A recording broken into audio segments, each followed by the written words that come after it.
Steelers Nation, what happened?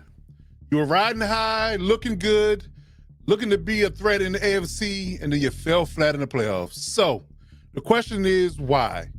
Let's talk about the unraveling and the mystery of why it happened for the Pittsburgh Steelers. And I got a special guest with me today to break down exactly why the Steelers fell flat. In part one of our Steelers series, let's go.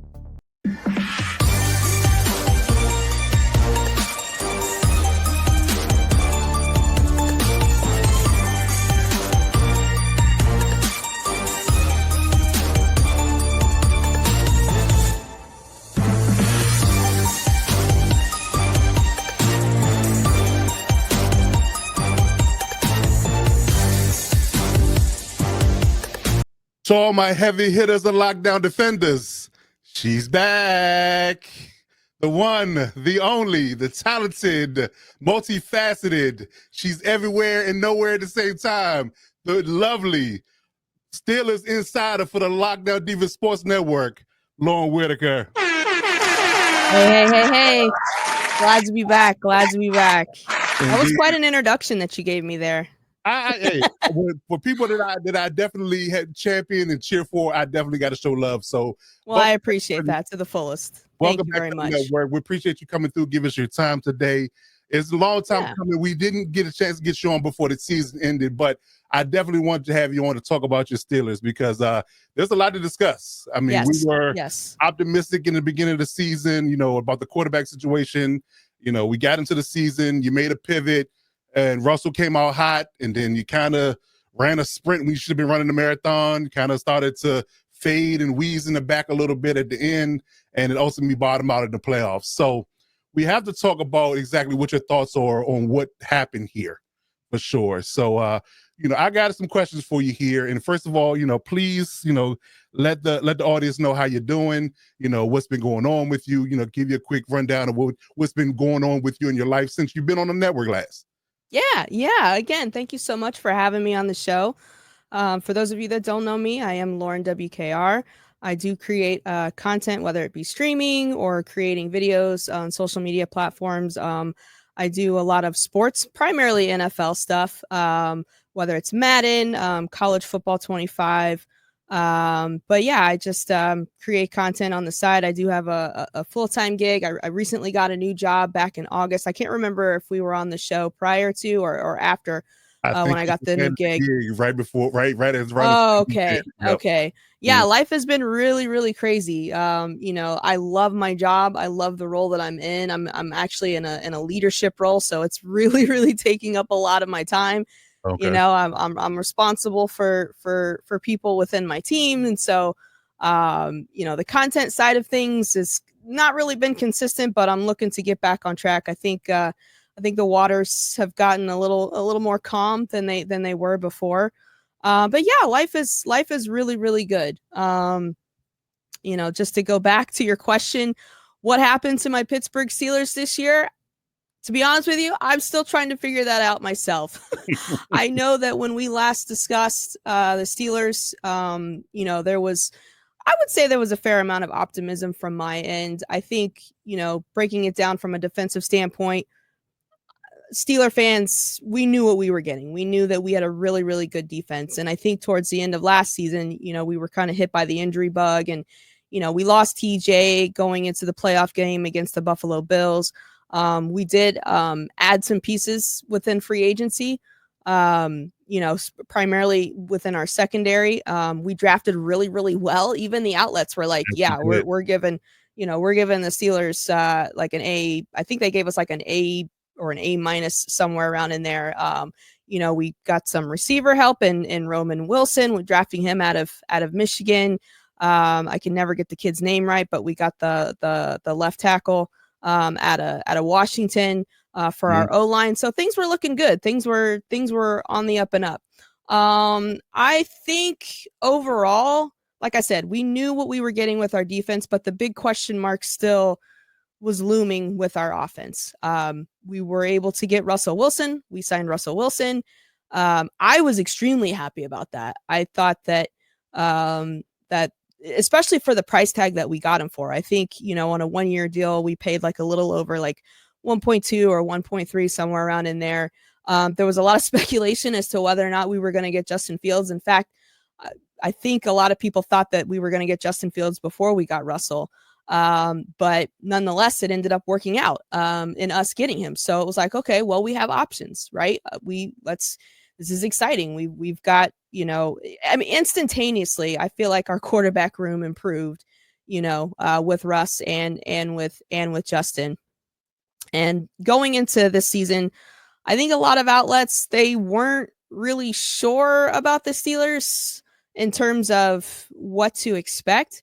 I feel like a lot of outlets kind of had us like at the bottom tier of the division. They definitely didn't have us. I mean, we didn't end up winning the division, but they didn't have us anywhere close. I think some outlets I even saw had us like, at the very bottom. I think they had Ravens as 1 or Bengals as 2, Browns. They gave the Browns the 3rd spot, and then they gave us the last spot. Which sounds crazy to say at this moment, right? I mean, considering how everything worked out, yeah, it's very, very crazy to say. Going into the season, a lot of optimism. Unfortunately, during training camp, Russell got hurt. It was always the expectation, and it was always the understanding that Russell Wilson was going to be our starting quarterback. And at least it was to my understanding that while Russ would start, we would see how he would do, to start the season off. Justin Fields would kind of sit in the back, learn as much as he can. If the waters got kind of crazy, maybe we make the switch to Justin. Maybe, we kind of cross that bridge once we got there. But that ultimately didn't happen with Russ getting hurt. It was truly next man up, and Justin was starting for us. So I say this to people as well. With Justin, he kind of really didn't have, in my opinion, like that time to really get game. With Russ not starting, I feel like there was sort of a void there in terms of truly learning from him and watching him in action, assuming that Russ would have started. Had Russ not got hurt, he would have been our starter. So in a way, I kind of felt like, Justin was sort of picking up where he left off in Chicago. Our defense started the season off really, really well. It was the Steeler defense that we always knew, our front four just being awesome and creating that pressure and kind of making life a lot easier for our secondary, right? And the offense, we were moving the ball. I don't want to say a lot better than we did last season, but there was some improvement there. There was some improvement there. I think for me, it wasn't necessarily the improvement that I wanted to see. Like, I wanted to see more. I think that's the best way I could say. I wanted to see more. And it did get to a point where I was like, all right, once Russ gets healthy, once Russ, is able to play, let's see what we have there, right? Let's see what we have there. And it's funny because a lot of fans and a lot of people were sort of outraged when Mike Tomlin did make the move to Russ. They felt like we had a good thing going. I mean, granted, yes, we were winning games. Our record was impeccable. I honestly forget what our record was before we made the move over to Russ, but I don't think 4-2. Yeah, we were 4-2, right? Mm-hmm. So we were top tier. We were among the big dogs. Around that time, and like I said, yes, we were winning games, but the offense just wasn't necessarily playing at the level in which I would have liked to have seen. I would have liked to have seen a bit more consistency with Justin, with his throws. I mean, granted, he's elusive in terms of being able to make plays with his legs. He definitely does that well. But I just felt like with Justin, his balls were very overpowered in terms of how he was throwing the ball. Like he, like even if it would be like short yardage, like he was just zipping that ball, and sometimes it would be incomplete, sometimes we would get it, sometimes we wouldn't. But it seemed like he was just using all of his might whenever he would throw the ball. But nonetheless, I was excited when Russ became the starter. I'm a Russ. I'll be honest. I'm a Russ fan. I know he gets a lot of hate. I know that he gets a lot of criticism, but outside of football, I love what he stands for. I love what he embodies. I love his demeanor. I love his attitude. A lot of people think it's corny. A lot of people think it's cheesy, but clearly he sees life in a way that other people don't, and it's working for him, right? It really puts him in a good mental mindset. So Russ, starts for us, and we honestly, whether people want to admit it or not, we are seeing things that we just weren't seeing with Justin Fields at the time, right? And it was kind of cool to see. It was kind of like, okay, wow, we're developing. Like we look better than what we looked like with Justin, and we were able to get the record and win games that we had with Justin, with him playing the way that he played. So it's like, wow, we could really do this. We might actually win the division, right? Right. As we started to see Russ, again, it was better. It was, in my opinion, it was better to start off when Russ came back. It was better than Justin. I really thought that, after that Washington game, a lot of people, I think, had us losing that game, but I think we showed that we could persevere and that we could show fight, and we could do what needed to be done to win the game.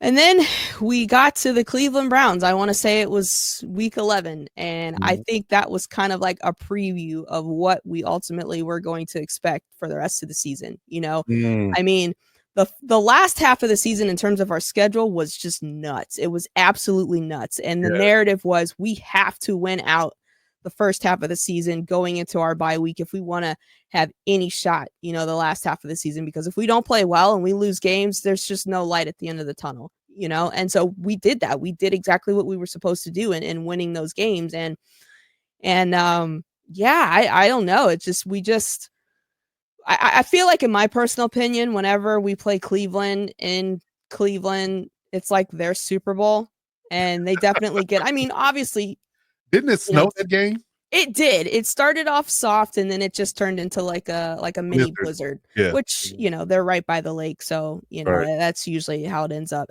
happening. But we looked so bad. We looked so bad. And I'm, just saying to myself, what happened? Like, we just looked awful. So, the following week, we play the Bengals, and everyone just knew we were going to get blown out by the Bengals. And I'll be honest, I was fearful that we were. I was like, saying to myself, Joe Burrow and the boys, they're ready for us. He's going to freaking light it up with Jamar Chase and T Higgins, and it's in Cincinnati. Like, this is going to be a problem. But we actually bounced back. And we did really, really well. In fact, I want to say that was the most points that we had scored in a game all season. Game shoot, I think he scored 44 points in that game. Yeah, it was insane. And to me, it was like, okay, that's how you respond. That's how you ruffle off the feathers. That's how you get back into the flow mentally. And that's exactly what you're supposed to do. And I want to say the very next week we were playing the Philadelphia Eagles. Obviously, super hot team. I don't think that they had lost many games coming into that game. There's a reason that they are where they are now, getting ready to play in the NFC Championship game. But it was like, okay, if the Steelers are for real, let's find out. And we're gonna find out against the Eagles. Yeah, we weren't for real. we were not for real at all. And to the point where not only did we get annihilated in that game and just had zero lack of offense, but it permeated throughout the rest of the season. And we just saw more of the same. Stay tuned for part 2 as we discuss Mike Tomlin and his future with the Steelers and our Steelers series on Monday afternoon. And subscribe to never miss an upload.